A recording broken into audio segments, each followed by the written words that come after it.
এটা আমরা আগে দেখব।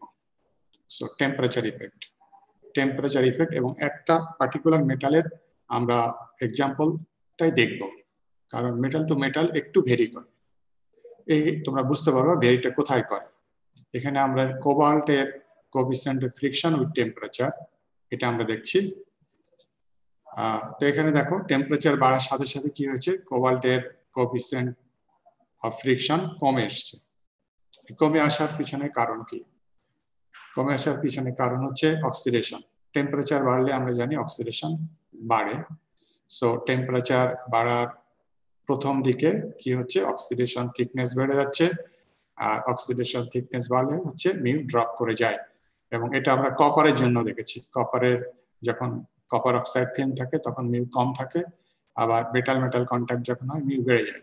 এটা ব্যতিক্রম হয় সেটাও আমরা জানি। তা সেই জন্য আমি বলেছিলাম যে আমরা কোন একটা পার্টিকুলার মেটাল নিয়ে দেখব, কোবাল্ট মেটাল নিয়ে দেখছি। এটা অন্য মেটাল হলে ফার্স্ট বলতে এতটুকু পোর্শন, এটা এরকম নিচের দিকে না নেমে এটা উপরের দিকে উঠতে পারতো, এরকম উঠতে পারতো। যাই হোক, এইটুকু শুধু পার্থক্য, বাকিগুলো পার্থক্য নেই। তা অধিকাংশ মেটালের ক্ষেত্রে আমরা যেটা দেখি যে অক্সাইড ফিল্মের তোমার কোএফিসিয়েন্ট অফ ফ্রিকশন কম, তার টেম্পারেচার বাড়ার সাথে সাথে কোবাল্টেরও অক্সাইড ফিল্ম হচ্ছে, সেই জন্য তার কি হচ্ছে, ফ্রিকশন কমে যাচ্ছে। কমে যে এখানে এসে আবার বাড়া শুরু হয়েছে। কেন বাড়ছে? Increase in T may result in solid state phase transformation. কোবাল্টের সলিড স্টেট ফেজ ট্রান্সফরমেশন হয়। এখানে দেখো 417 ডিগ্রি সেলসিয়াস টেম্পারেচার এই ফেজ ট্রান্সফরমেশনটা শুরু হয়। 417 ডিগ্রি সেলসিয়াসের আগে কোবাল্টটা থাকে হচ্ছে এইচসিপি, আর 417 ডিগ্রি থেকে শুরু হয়ে সে কিউবিকে চলে যায়, কিউবিক ক্লোজ প্যাকে চলে যায়। আমরা লাস্ট একটা ক্লাসে পড়েছি যে স্ট্রাকচারাল ইফেক্ট পড়েছি, যে mu for HCP is less than mu for cubic, এটা আমরা পড়েছি স্ট্রাকচারাল ইফেক্টে। কারণ ওখানে নাম্বার অফ স্লিপ প্লেনের কনসেপ্ট ছিল। নাম্বার অফ স্লিপ প্লেন এটাতে লিমিটেড, এটাতে অনেক বেশি, এটাতে 12টা বলা হয়েছিল, আর এটাতে হচ্ছে লিমিটেড থাকার কারণে আমাদের বিভিন্ন মেকানিজমের কথা বলা হয়েছিল। কিউবিকের বেশি কোএফিসিয়েন্ট অফ ফ্রিকশন বেশি। তো 417 ডিগ্রি সেলসিয়াস দ্যাট ইজ এরকম একটা টেম্পারেচারে যে সে কি হয়, সে ফেজ চেঞ্জ হয়, কিউবিক থেকে এইচসিপি থেকে কিউবিকের দিকে চলে যায়। তা সেই কিউবিকের যেহেতু আমরা জানি যে মিউ বেশি, সেই জন্য এখান থেকে আবার বেড়ে যাচ্ছে। সো ফেজ ট্রান্সফরমেশন হচ্ছে এইচসিপি থেকে কিউবিকের দিকে। Cobalt exhibited phase transformation at 417 degree Celsius from HCP, যার HCP mu হচ্ছে low, to cubic close packed structure, যার HCP হচ্ছে high. This phase change is responsible for a peak of mu at around 500 degree Celsius. ফলে এই চেঞ্জের কারণে, চেঞ্জটা particular একটা টেম্পারেচারে হয় না, একটা রেঞ্জ অফ টেম্পারেচারে হয়। ফলে এই কারণে এটা বাড়তে শুরু হয়, বাড়তে একটা পিকে চলে যায় অ্যারাউন্ড 500 ডিগ্রি সেলসিয়াস পিকে চলে যায়। তারপর আবার কমা শুরু হয়। এই কমার পিছনে আমার কারণ কি, এটা আমরা নেক্সট স্লাইডে দেখি। মিউ ড্রপ কত অ্যাবভ 550 ডিগ্রি সেলসিয়াস, 550 এর পরে। কেন কমে যায় আবার 550 এর পরে? 550 এর আগ পর্যন্ত কোবাল্ট যে ফর্মে থাকে সেটা হচ্ছে COO, আর 550 এর পরে যে কোবাল্ট ফর্মটা হয় সে CO3O4। আমরা জানি যে ফ্যানের ভিতরে, ফ্যানটা স্মুথলি ঘোরার জন্য কি থাকে, বিয়ারিং থাকে। বিয়ারিংটা হচ্ছে এরকম সলিড একটা বল। সলিড বলটা কি করে? সলিড বলটা লুব্রিকেন্ট হিসেবে কাজ করে, অ্যাক্ট অ্যাজ লুব্রিকেন্ট। এই সলিড বলটা যদি আমি না দিতাম, তাহলে একটা মেটাল সারফেসের উপরে আরেকটা মেটাল সারফেস ঘুরতো, পেরিফেরির উপরে আরেকটা পেরিফেরি ঘুরতো, সেটা খুব ডিফিকাল্ট ছিল। তার এখানে ফ্রিকশন অনেক বেশি হতো। ফ্রিকশনটা কমানোর জন্য আমরা কি করেছি, সলিড বল দিয়েছি, একটা সলিড বল। এই সলিড বলটা কি করে, এটা লুব্রিকেন্ট হিসেবে কাজ করে, এবং এই লুব্রিকেন্ট অ্যাকশনটা আরো বৃদ্ধি করার জন্য আমরা গ্রিসও দিই। শুধু গ্রিস দিলে হবে না, যদি আমরা বল না দিয়ে শুধু গ্রিস দেই তাহলে হবে না। সো সলিড লুব্রিক্যান্ট হিসেবে বলটা আর তার অ্যাকশনটাকে আরো এনহান্স করার জন্য আমরা গ্রিস দিই। সো কোবাল্ট অক্সাইড এইটা হচ্ছে এইটা লুব্রিক্যান্ট হিসেবে কাজ করে, এটাও লুব্রিক্যান্ট হিসেবে কাজ করে, বাট বেটার লুব্রিক্যান্ট হচ্ছে দিস ওয়ান। এটা পুয়ার লুব্রিক্যান্ট, এটা মানে বেটার লুব্রিক্যান্ট। সেই জন্য 550 ডিগ্রি সেলসিয়াসের উপরে যে এইটা থেকে চেঞ্জ হয়ে এই ফর্মে চলে আসে। সো পুয়ার লুব্রিক্যান্ট থেকে তোমার হায়ার লুব্রিক্যান্টে চলে আসে, বেটার লুব্রিক্যান্টে চলে আসে, যে কারণে আবার ফল করা শুরু হয়ে যায়। এখানে দুইটা কারণ বলা হয়েছে, যে পুয়ার লুব্রিক্যান্ট থেকে বেটার লুব্রিক্যান্টে চলে যাচ্ছে, at the same time temperature অনেক বেড়ে গেছে। অনেক বেড়ে গেলে কি হচ্ছে, অক্সিডেশন বেশি হচ্ছে। অক্সিডেশন বেশি হওয়া মানে হচ্ছে আবার কোবাল্ট অক্সাইড ফর্ম করছে। আমরা জানি কোবাল্ট অক্সাইড যত বেশি ফর্ম করবে মিউ কমে যাবে। এখানে যেমন কমে যাচ্ছিল কোবাল্ট অক্সাইড ফর্ম করার কারণে, সো এখানে অনেক বেশি ফর্ম করছে, সে কারণে আবার কমে গেছে। সো দুটা কারণে এইখান থেকে পিকে উঠ 550 পিকে উঠে যে আবার কমে, দুটা কারণ। একটা হচ্ছে ইনক্রিজ ইন অক্সাইড থিকনেস, খুব হাই টেম্পারেচারে যে অক্সাইড থিকনেস বেড়ে যায়। আর একটা হচ্ছে change of cobalt oxide which is poor solid lubricant to CO3O4 which is better solid lubricant, and this happens at 550 degrees Celsius. So এই হচ্ছে কোবাল্টের আমার যে প্রোফাইল, কোএফিসিয়েন্ট প্রোফাইল। প্রথম দিকে হচ্ছে অক্সাইড বাড়ার সাথে সাথে কোএফিসিয়েন্ট অফ ফ্রিকশন কমতে থাকে। তারপরে 417 ডিগ্রি সেলসিয়াসে তোমার face structure, crystallographic structure change হয়। এইচসিপি থেকে কিউবিকে যায়, কিউবিকের ফ্রিকশন বেশি, বাড়তে থাকে, বাড়তে বাড়তে 500-তে পিকে যায়। পিকে যাওয়ার পরে 550 থেকে 50 যখন ক্রস করে তখন কোবাল্ট অক্সাইড এই ফর্ম থেকে ওই ফর্মে চলে যায়। এই ফর্মটা হচ্ছে পুয়ার লুব্রিক্যান্ট, ওই ফর্মটা হচ্ছে better lubricant. At the same time অনেক টেম্পারেচার এসে গেছে, ফলে কোবাল্ট অক্সাইড অনেক বেশি ফর্ম করে গেছে, সে কারণে অক্সাইডের কোএফিসিয়েন্ট অফ ফ্রিকশন কম। সো 550 পর থেকে আবার কমতে থাকে।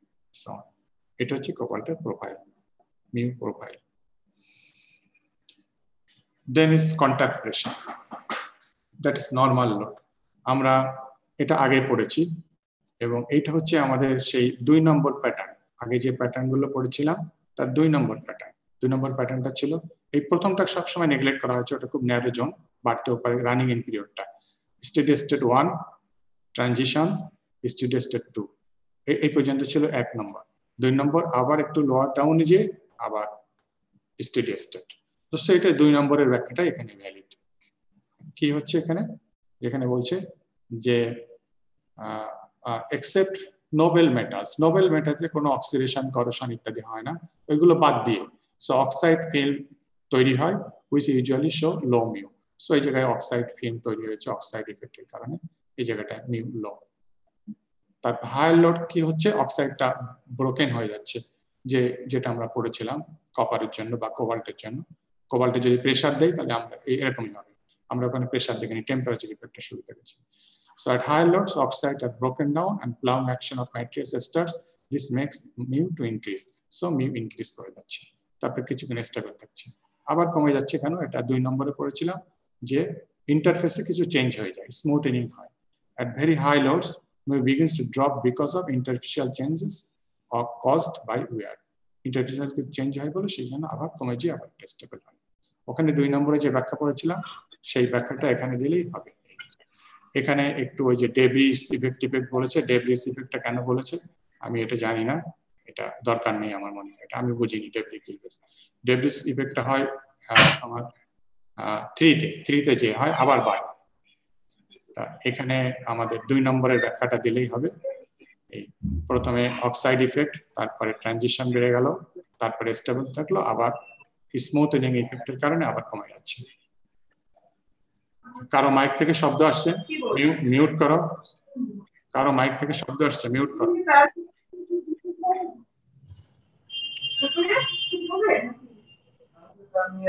মিউট করো, তোমরা সবাই মিউট করে রাখো, প্রত্যেকেই তার মাইক মিউট করে রাখো। Next is sliding velocity.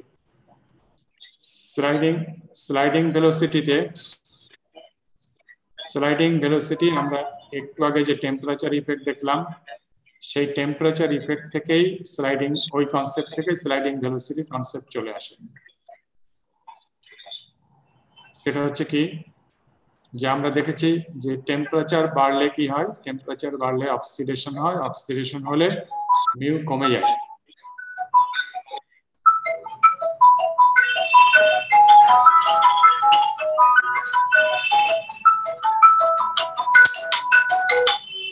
Afif mute.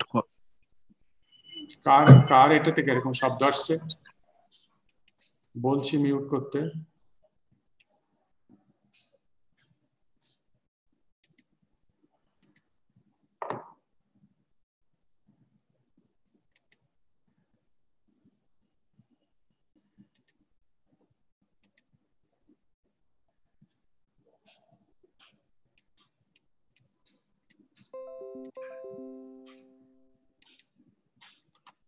হ্যাঁ, স্লাইডিং ভেলোসিটি কনসেপ্টটা হচ্ছে আমরা টেম্পারেচার ইনক্রিজের যে ইফেক্টটা দেখেছি সেইটা থেকেই এখানটা আমরা ব্যাখ্যা করতে পারি যে আমরা দেখেছি টেম্পারেচার বাড়লে অক্সিডেশন বেশি হয়, অক্সিডেশন বেশি হলে কি হয়ে যায়, মিউ ড্রপ করে যায়। কপার বা কোবাল্টের ওই জেনারেল ফর্মুলাটাই আমরা এখানে দেখব। তো স্লাইডিং ভেলোসিটি বেশি মানে কি, স্লাইডিং ভেলোসিটি মানে দ্রুত বেগে চলে যাচ্ছে। তো একটা সারফেসের উপর দিয়ে যদি আরেকটা সারফেস দ্রুত বেগে চলে যেতে থাকে তাহলে কি হয়ে যায়, দ্রুত বেগে চলে যাওয়ার মানে এখানে একটা রাবিং অ্যাকশন, রাবিং অ্যাকশনের কারণে টেম্পারেচার বেড়ে যায়। সো যত বেশি দ্রুত যাবে টেম্পারেচার তত বাড়বে, টেম্পারেচার তত বাড়ে, টেম্পারেচার তত বাড়া মানে অক্সিডেশন তত বেশি হওয়া, আর কি হয়ে যাবে, মিউ তত কমে যাবে। ব্যাপারটা হচ্ছে তাই হয়েছে, দুইটা মেটালের জন্য দেখানো হচ্ছে, কপার আর বিসমাথ। ভেলোসিটি যত বাড়ছে, so velocity increase, velocity increase, this increases temperature increase. আর টেম্পারেচার ইনক্রিজ মানে হচ্ছে যে volume of oxide, volume of oxide increase, আর ভলিউম অফ অক্সাইড ইনক্রিজ মানে হচ্ছে decrease in mu. Velocity increase মানে হচ্ছে টেম্পারেচার ইনক্রিজ, টেম্পারেচার ইনক্রিজ মানে হচ্ছে অক্সাইডের ভলিউম ইনক্রিজ, অক্সাইডের ভলিউম ইনক্রিজ মানে হচ্ছে মিউ ড্রপ। সেই জিনিসটা এখানে হচ্ছে, সেই কথাগুলো এখানে বলা আছে। Increase in velocity results interfacial heating, interfacial heating তৈরি করে। Formation of oxide becomes favourable at the heated interface and mu drops, mu drop করে। তারপরে লো মেল্টিং পয়েন্টের জন্য একটু ব্যাখ্যা দেওয়া হচ্ছে। For low melting point metals, formation of thin molten layer at asperatic contact begins, যেটা কি করে, লো শেয়ার স্ট্রেংথের কিছু কম্পাউন্ড তৈরি করে, এবং লো শেয়ার স্ট্রেংথের কম্পাউন্ড তৈরি করার কারণে মিউ ড্রপস হয়। এই হচ্ছে আমাদের ফ্রিকশন সম্পর্কে। ফ্রিকশন এখানে আমাদের শেষ, আমরা নতুন চ্যাপ্টারে যাব এখন।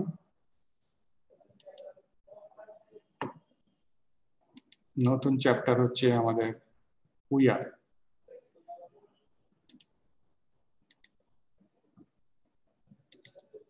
এটা আমাদের last chapter.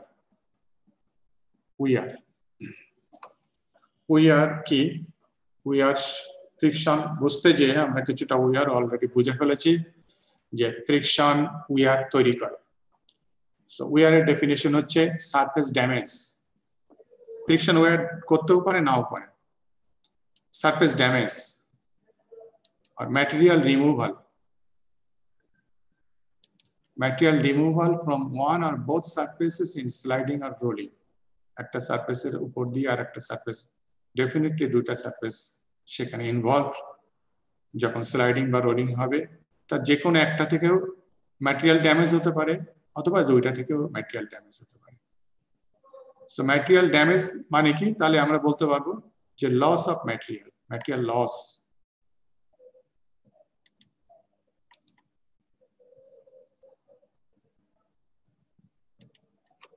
Material loss, generally based on loss of material. The loss of material মানে তাহলে আমার কি হয়ে যাবে, ওয়েট লস হয়ে যাবে। এখানে বলা হচ্ছে loss of material but material displacement with no net change in weight or volume. Net change নাও হতে পারে, কোন টার্মে, ওয়েটের টার্মে। আমি একবার বলছি ম্যাটেরিয়াল লস, ম্যাটেরিয়াল লস মানে কনসেপ্ট বলে তাহলে ওয়েট চেঞ্জ হবে, ওয়েট লস হবে, অথবা ভলিউম লস হবে। কিন্তু পরে বলা হচ্ছে যে ওয়েট লস নাও হতে পারে, ভলিউম লস নাও হতে পারে, সেটাকেও আমরা উইয়ার বলি। সেটা আবার কিভাবে সম্ভব? বলা হচ্ছে loss of material but material displacement with no net change in weight or volume also constitute wear। মানে ম্যাটেরিয়াল ডিসপ্লেস হলো, সেটা কেমন সেটা আমি পরের স্লাইড, না এটা এখানে আছে।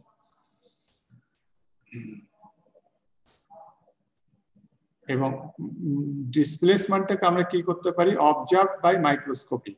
মাইক্রোস্কোপির সাহায্যে আমরা দেখতে পারি যে ম্যাটেরিয়াল ডিসপ্লেস হয়েছে।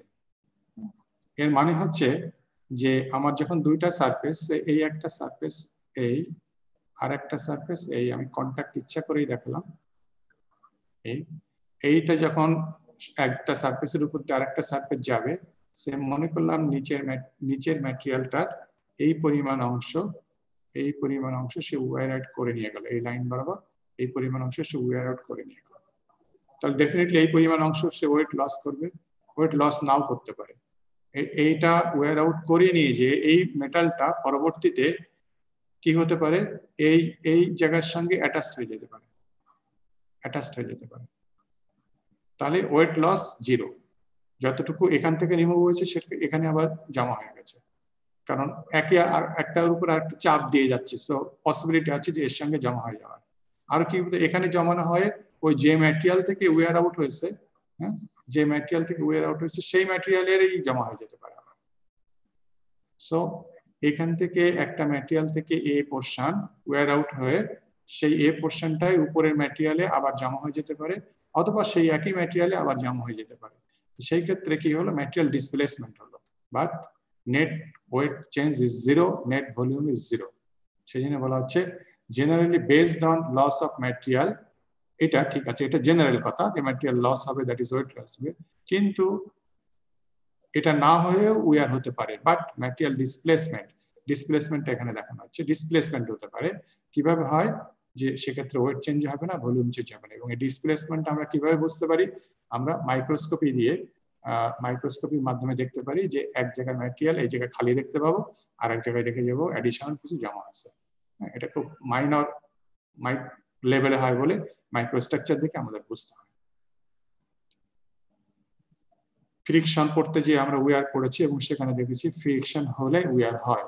সো জেনারেল কথা হচ্ছে high friction means high wear, এটা কিন্তু সবসময় এটা ট্রু না, নেসেসারিলি নট ট্রু।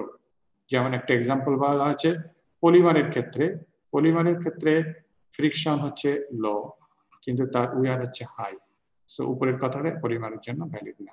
আর এর উল্টা আরেকটা হচ্ছে সিরামিক্সের ক্ষেত্রে ফ্রিকশন মডারেট অথবা হাই, কিন্তু উইয়ার হচ্ছে এক্সট্রিমলি লো।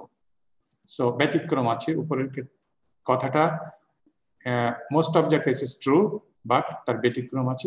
ব্যতিক্রম দুইটা হচ্ছে একটা পলিমার আর একটা সিরামিক্স।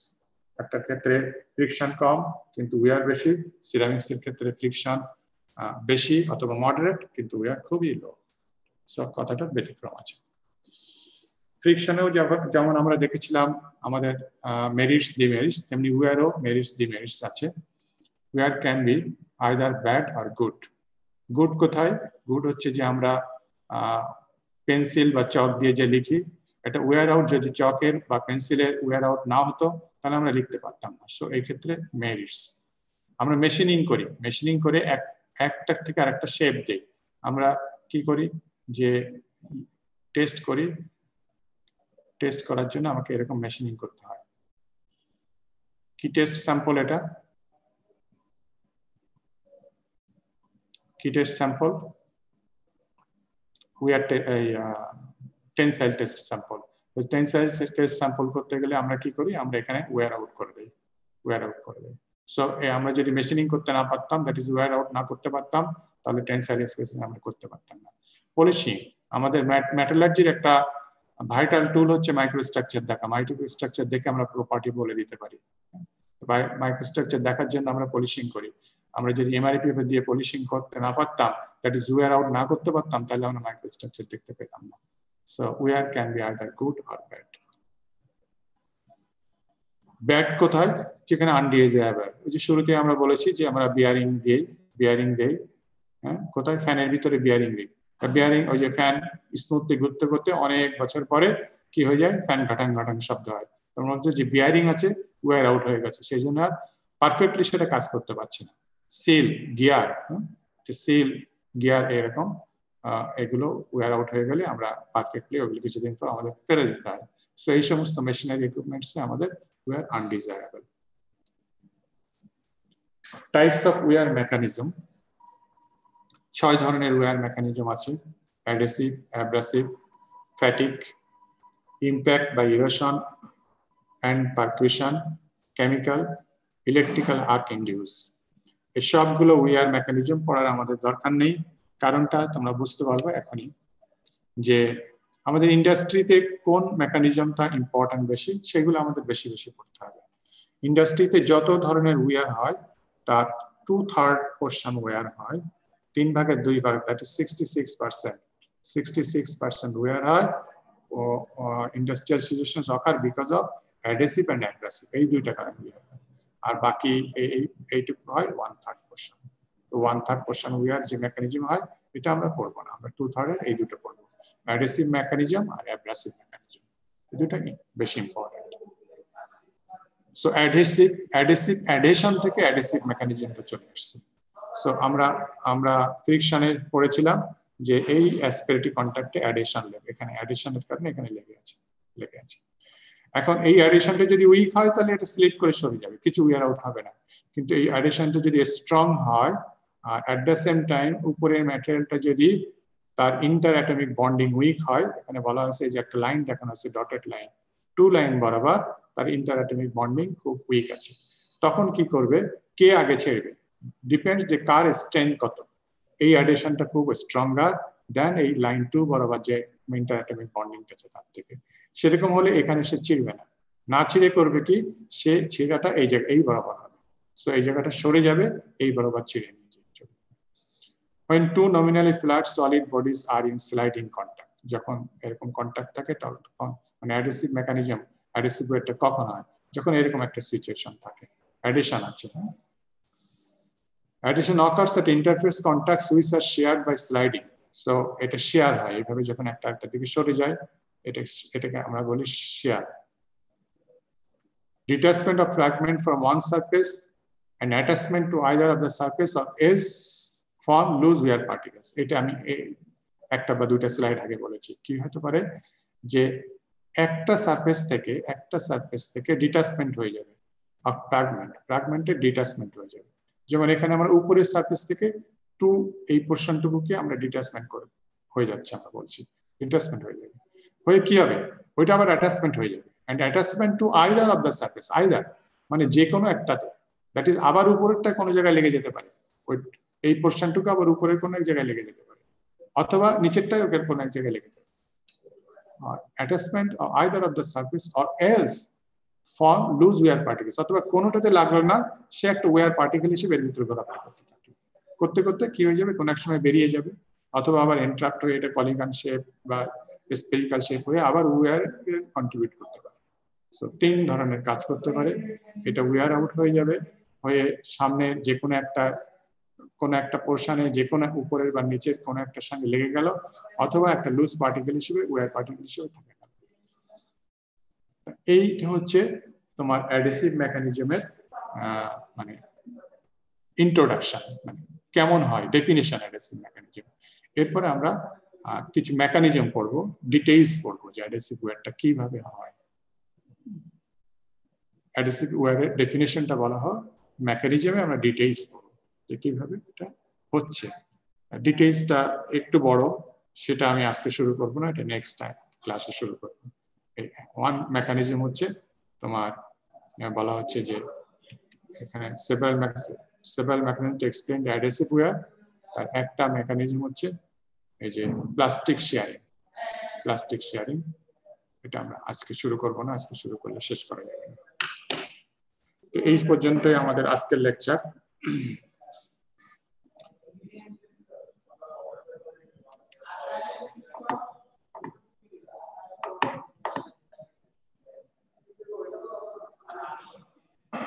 তোমাদের আমরা লাস্ট ইয়েতে চলে আসছি, লাস্ট চ্যাপ্টার পড়ছি।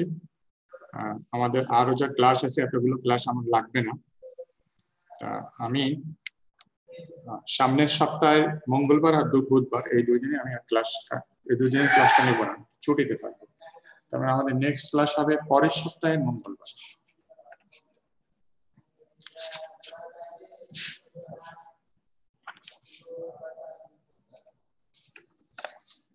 আর হচ্ছে আমাদের আগামী রবিবারে ক্লাস হবে। আগামী রবিবারে প্রেজেন্টেশন আছে রোল নম্বর 18 থেকে রোল নম্বর 25, 18 থেকে 25।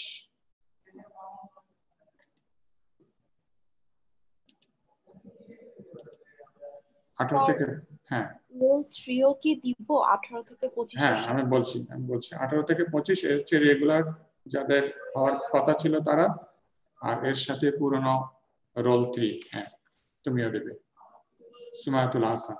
জি স্যার। আগামী রবিবারে ওই ফ্রিকশন অফ ম্যাটেরিয়ালস, কেউ কেউ দেখে লিখেছো ফ্রিকশন, শুধু ফ্রিকশন না, ফ্রিকশন অফ ম্যাটেরিয়ালস লিখা। তাহলে আগামী রবিবারে ক্লাস হবে আমাদের 18 থেকে 25 এবং রোল নম্বর 3, এই 9 জনের প্রেজেন্টেশন। আর আগামী সপ্তাহ মঙ্গল আর বুধবারে ক্লাস আমি নেব না, তারপরের সপ্তাহ মঙ্গলবারে আমরা ক্লাস নেব। সেই ক্লাসটা হবে হচ্ছে 24 তারিখ, নভেম্বরের 24 তারিখ। ঠিক আছে, রোল কল করছি আমি। হ্যাঁ স্যার আমরা হচ্ছে এর পরের সপ্তাহে যারা দিব মানে গ্রুপ 4 যারা প্রেজেন্টেশন দিব তাদেরও কি টপিক সেম? এটা আমি পরে বলে দেবো, আমাকে একটু দেখতে হবে। জি স্যার। আমি নতুন টপিক সেট দিতে পারবো, দেওয়ার মতো কিছু আছে কিনা আমাকে একটু দেখে আমার জানতে হবে। সময় আছে তো? আমি জানি।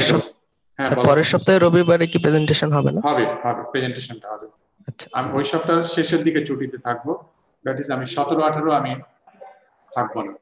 17-18 তে কোনো ক্লাস নেব না, শুধুমাত্র 24 তারিখ বা তার ওই সপ্তাহের আগের রবিবার 22 তারিখ 15-22 ক্লাস হবে, প্রেজেন্টেশন হবে, শুধু 17-18 অফ থাকবে।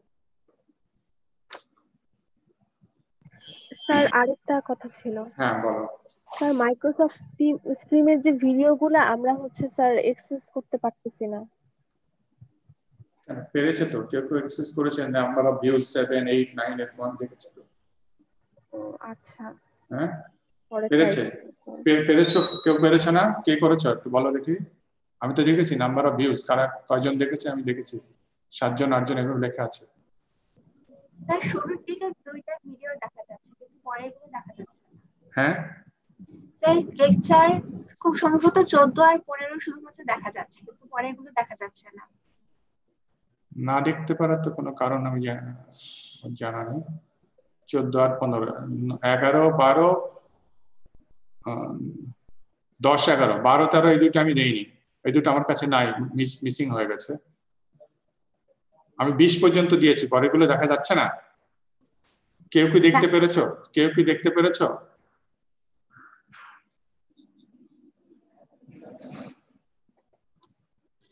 জি না স্যার।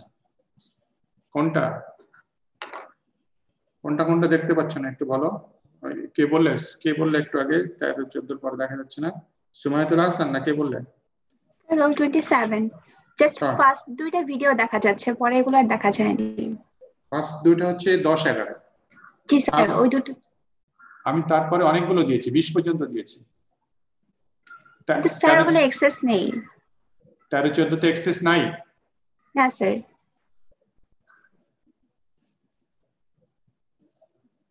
তারপরের গুলো 15, 16 কেউ দেখোনি? 15, 16 কেউ দেখোনি? ট্রাই করেনি? আচ্ছা আবার ট্রাই করো। আমি 13, 14 নোট করে রাখলাম। 13, 14 দেখতে পাচ্ছেন, আমি নোট করে রাখলাম। বাকিগুলো আমি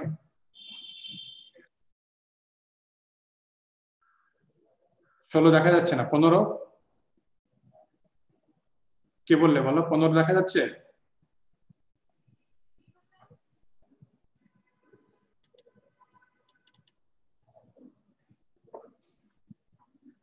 স্যার লেকচার 20ও দেখা যাচ্ছে না।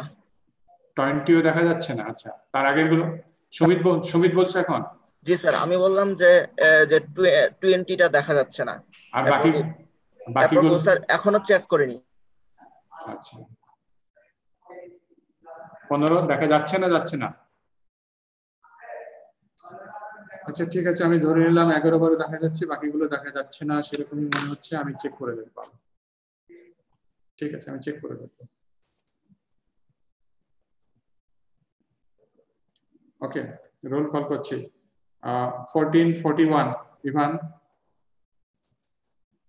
1 Yes, sir. 2 Present, sir. 3 Present, sir. 4 Present, sir. 5 Finally. 5 এসছো 5 absent 6 Present, sir. 8 Present, sir. 9 Yes, sir. 9. আচ্ছা ওকে 9 দিয়েছি 10 Yes, sir. 11 Present, sir. 12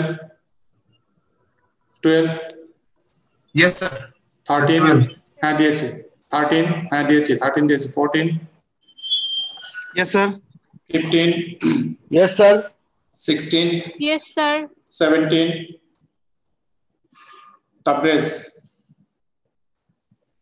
absent 18 Yes, sir. 19 Rafat 20 Yes, sir. 21 Yes, sir. 22 Yes, sir. 23 Anika absent Yes, sir. So mic open হচ্ছে না। okay present 24 Yes, sir. 25 Yes, sir. 26 27 Yes, sir. 28 হ্যাঁ দিয়েছি 29 Yes, sir. 30 Yes, sir. 31 Yes, sir. 32 33 Yes, sir. 34 Yes, sir. 35 Yes, sir. 36 Yes, sir. 37 Yes, sir. 38 Present, sir. 39 Yes, sir. 40 Yes, sir. 41 Yes, sir. 42 Yes, sir. 44 Jainal Abidin Sir, yes, sir. 44. okay 40 45 Yes, sir. 46 Yes, sir. 47 Present, sir. 48 Yes, sir. 49 Yes, sir. 50 Yes, sir. ওকে আজকের absent হচ্ছে 14 41 Ivan Humaira Tabassum momo 5 17 শামসে Tabrez এই তিনজন absent আর সবাই present okay next রবিবারে presentation তারপরের রবিবারে আবার presentation তারপরের মঙ্গলবারে আবার ক্লাস সবাই ভালো থেকো Assalamu alaikum. ওয়া আলাইকুম আসসালাম